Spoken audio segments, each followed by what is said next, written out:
The alarm goes off early. You open your eyes, and before even getting out of bed, you feel the weight of the day already piling up. Your phone buzzes next to you with a flood of notifications, work messages, reminders of pending tasks, and even that motivational post telling you that today is a new opportunity to give your best. But let's be honest, aren't you tired of always trying to give your best? Despite so many technological advances, which should have given us more time and comfort, the opposite seems to have happened. We're more exhausted than ever. Why is it that even after a good night's sleep or an entire weekend of rest, we still feel drained? Maybe the problem isn't just what we're doing, but how our way of living has evolved. The philosopher Byung-Chul describes modernity as a society of fatigue. According to him, the great paradox is that we've become our own exploiters, bosses and subordinates of ourselves. Work, leisure, and rest blend together so much that everything feels the same. The result, a life dominated by performance, where exhaustion never truly leaves us. Picture a hamster endlessly running in its wheel. It thinks it's getting somewhere, but with every step, it only wears itself out, never actually moving forward. That's the logic we're caught in, even if we don't always realize it. So how did we get here? And, more importantly, is there a way out? What follows is a reflection on the aspects that trap us in this cycle and how they shape our reality. Beyond just explaining what tires us out, it's an invitation to pay closer attention to what we're leaving behind and what we can still change. After all, real rest shouldn't be so hard to achieve. Imagine a scenario where rigid rules and norms were the ultimate authority. This was the picture of the disciplinary society, as described by Michel Foucault. In that world, control came from external forces, bosses, institutions, and even strict schedules dictated what everyone had to do. Think of the typical factory setting from the last century, with whistles marking the start and end of shifts, and supervisors ensuring everyone followed orders. It was a world where obeying the rules was key to keeping the machine running. But something shifted. Today, external rules have given way to something more subtle yet much heavier. Self-management. We live in a performance-driven society, where control no longer comes from others. It comes from within us. Byung-Chul explains that we've become both our own bosses and our own exploiters. The pressure no longer comes from a supervisor telling us what to do. It arises from within ourselves. From our relentless pursuit of productivity, of being more, of doing more. Examples of this are everywhere. Think about workers today. In the past, most people finished their shifts and went home, leaving work behind, at least physically. Now, work follows us. We reply to emails during dinner, review documents on the couch, and sometimes even bring our laptops to bed. All by choice, or so we think. This internal pressure, disguised as freedom, pushes us to cross boundaries that were once clear. We voluntarily work overtime, plan projects on weekends, and feel guilty for not making the most of every second of our time. We're like hamsters on an endless wheel. We run, convinced we're getting somewhere. With each turn, we believe we're closer to success, but deep down, we never actually move forward. What makes it even crueler is that no one forces us to keep running. It's our own inner voice whispering, "Keep going. You haven't done enough yet." This logic runs deep. In the performance-driven society, we are free, or at least we like to think so. But this freedom has become a trap. Byung-Chul captures it perfectly. We are free, but we use that freedom to exhaust ourselves. We no longer need physical chains because we carry within us the invisible shackles of constant productivity. The result? A fatigue that never truly goes away. The disciplinary society has been replaced by a new system, one that is more efficient and harder to detect. Now, the pressure comes from within, and there's no escaping ourselves. Perhaps it's time to reflect. What are we really chasing by running so much? Picture someone sitting on their couch scrolling through Instagram. With each swipe, they see images of friends traveling to exotic places, people getting promotions at work, or perfect bodies at the gym. On the other side of the screen, that person, maybe it's you, is just trying to survive another day. The contrast between what you see and what you feel is crushing. Social media, which started as a promise of connection, quickly turned into a showcase of performance. Every post, every story, is like a mini advertisement for someone else's life. And what does this lead to? Comparison. Not a fair comparison, but one against the edited highlights of someone else's life. It's an unfair battle, our reality versus their curated moments. This constant comparison is exhausting. Anxiety sneaks in as silent questions.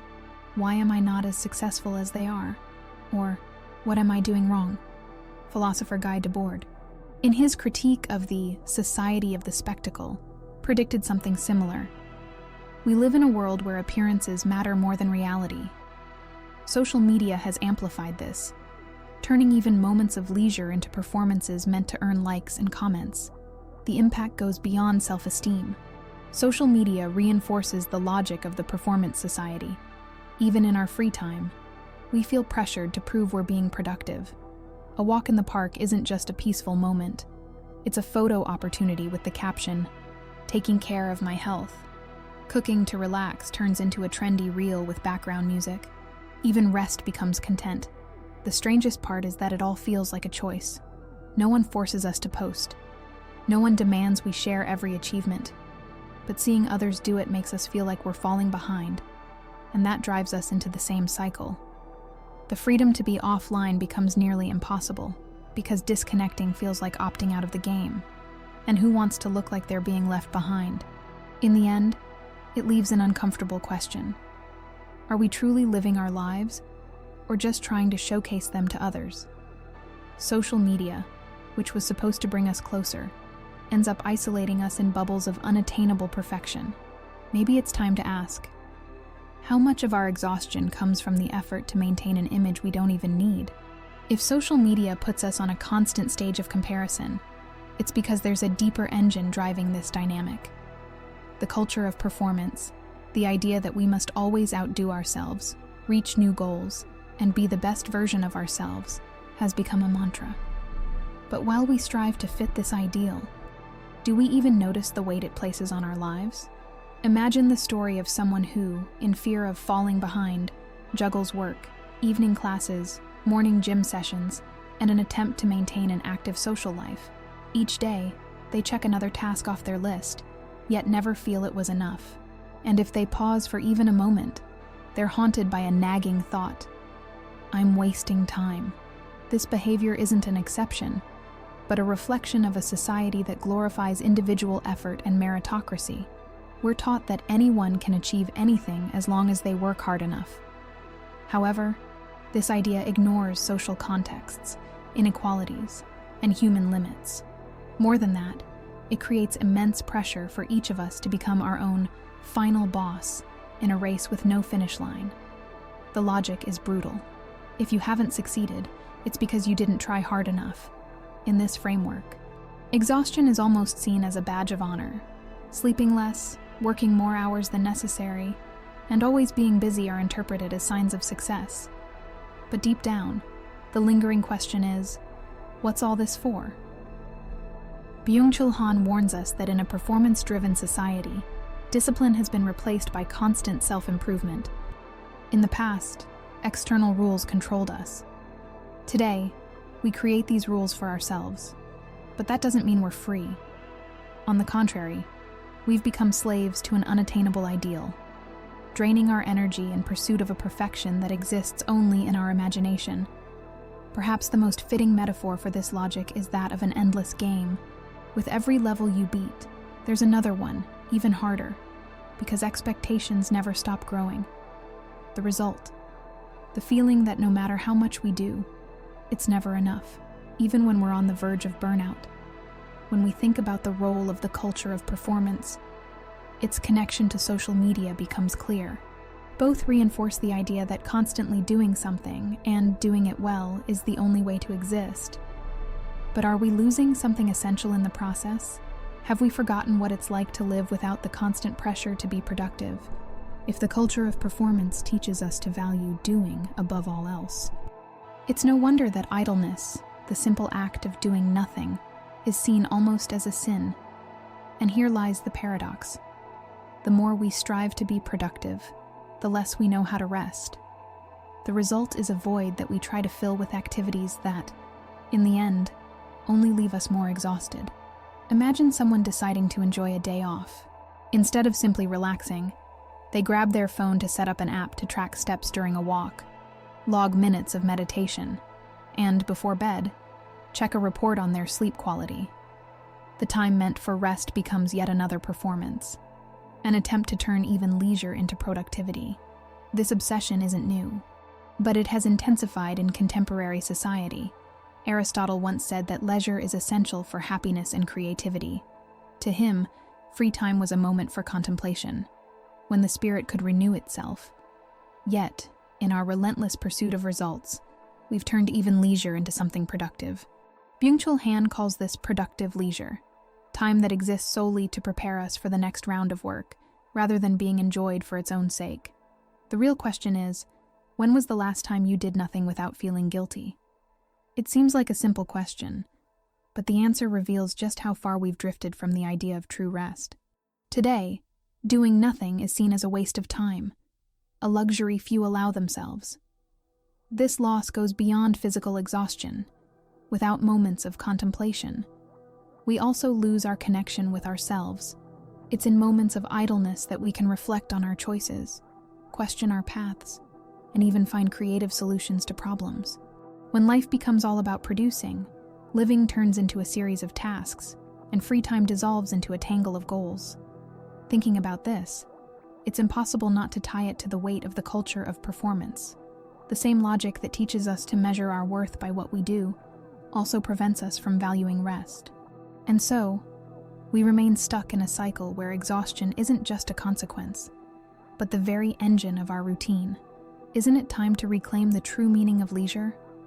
Not as something we need to earn, but as an essential part of life. After all, resting shouldn't have to be an act of courage. But in a society like ours, maybe it is. If leisure and contemplation are being lost in a routine of constant productivity, there's an underlying reason for this: the illusion of freedom. We live in a time where everything seems possible. We can choose to work from anywhere, consume whatever we want, and even reinvent our lives at a moment's notice. But are we really as free as we think? Consider the daily life of someone working remotely. The promise is autonomy, no bosses nearby, no rigid schedules, the freedom to shape their own time. But in practice, this free work creeps into moments of rest. The laptop ends up in bed, the phone buzzes with notifications at the dinner table, and the thought, "I'll just finish this quickly," turns into unpaid overtime. Freedom becomes a prison, with invisible chains forged from choices that were never truly ours to begin with. This dynamic extends to other areas of life. Social media, for instance, seems like a break to disconnect, but we often leave more drained than when we started. Just opening the feed floods us with messages about what we should do, how we should be, and what we should have achieved. We choose to consume this content, but we don't realize how it consumes us in return. It's like being in a massive shopping mall, where every store represents a choice, a self-development course, a workout to achieve the perfect body, a tool to be more productive. It seems like we have endless possibilities, but they all lead to the same destination: consume more, work more, exhaust ourselves more. Byung-Chul summarizes this contradiction perfectly. We are free to work, but we've become slaves to work. What seems like an achievement, the ability to choose what we do, how we do it, and when we do it, ends up being a burden. In our quest to make the most of this freedom, we fill every minute with activities that drain us. The false freedom of modern life is perhaps the cruelest aspect of the performance society. We're convinced we're in control, but in practice, we're following a logic that traps us. And as long as we believe the solution is to do more and do better, we'll remain stuck in this wheel. So the question remains, how much of the choices we make truly reflect our will? Or are we simply reacting to a society that teaches us we're never enough? If modern freedom often turns into a prison, the most urgent question is, how do we break free from this logic? How can we reclaim our time and energy in a world that teaches us to run endlessly? The answer doesn't lie in a magic formula, but in conscious choices that require an almost revolutionary courage. To slow down, the first of these choices is to rethink our relationship with social media. It can be useful, of course, but it's also one of the greatest thieves of our time and peace. Cutting back on social media use, even just a little each day, can feel liberating. Try turning off notifications, setting specific times to check in, or perhaps taking an entire day offline. At first, it might feel strange. After all, we're so used to the constant stream of information, but over time, that empty space can be filled with something far more valuable: calm. Another strategy is to rediscover simple moments that reconnect us with real life. A leisurely walk, feeling the wind on your face and listening to the birds, can be more restorative than a night lost in the endless scroll. A family dinner without phones at the table can remind us of what truly matters: human connection. And perhaps the most important thing is to remember that not everything needs to have a productive purpose. Doing something purely for the pleasure of it, like drawing, cooking, or simply staring into space, is a way of telling the performance society that it doesn't control us. It's also a way of reminding ourselves that we don't need to earn rest or joy. At its core, the big question is, what are we really seeking by filling every minute of our day? Could it be that happiness lies exactly where we don't usually look? In the now, in the small moments we often overlook? Byung-Chul reminds us that true rest is only possible when we free ourselves from the need to always be useful. And while that's not easy, it is possible. Perhaps the first step is accepting that slowing down isn't a sign of failure, but of wisdom. After all, living shouldn't just be an exercise in survival. It should be a full experience. And for that, we need courage, the courage to stop, to breathe, and to truly live. The Burnout Society, as Byung-Chul describes it, is a carefully tuned machine, fueled by the culture of performance, reinforced by social media, and sustained by the illusion of freedom. It's a mechanism that convinces us that productivity is synonymous with value, while the true cost is paid with our health, energy, and often, the very joy of living. But like any machine, it depends on our cooperation to keep running. Resisting this logic isn't easy, but it is possible. And it starts with courage. The courage to slow down, even when the world pushes us to keep going. The courage to say no to a culture that turns every moment into a chance to prove ourselves. The courage to revalue idleness, not as a strategic pause, but as a legitimate space to simply exist. This resistance doesn't require grand revolutions, but rather everyday choices that gradually make room for a fuller life. Reducing social media use, embracing rest without guilt, reevaluating goals and priorities, distinguishing what truly matters from what merely drains us. It's not about abandoning responsibilities or ignoring life's challenges, but about finding balance. After all, our lives shouldn't be endless to-do lists. To paraphrase Nietzsche's central idea, we might say, know yourself and recognize the value of slowing down. While he didn't say this literally, his philosophy inspires us to look inward, confront the forces that condition us, and question the lives we lead. That's the challenge, to break free from habits that trap us and relearn how to value the present, the simple, and the essential. So here's the provocation. What will you choose? To keep chasing a goal that never arrives? Or to take the bold step of slowing down and truly living? Because in the end, the real revolution against exhaustion begins within each of us. In the moment we decide to stop running and simply be,